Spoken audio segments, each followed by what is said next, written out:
particularly with ovens nowadays, because ovens do vary. Most ovens will have a glass door.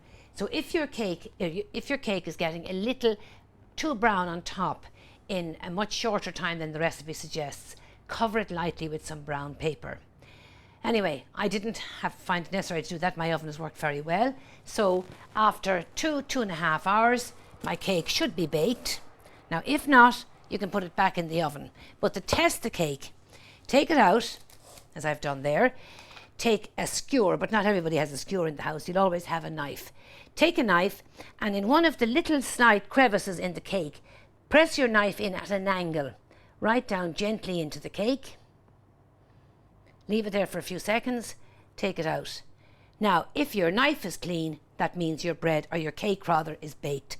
So that fruit cake is perfectly baked, lovely brown colour, nice even rise on it, and baked through.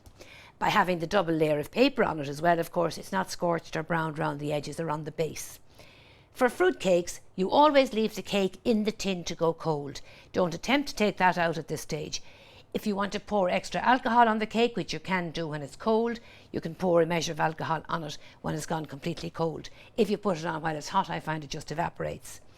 Now, in the case of a wedding cake, for example, or a Christmas cake if you're making it well in advance, having allowed the cake to go cold in the tin, I generally let this go until the next day.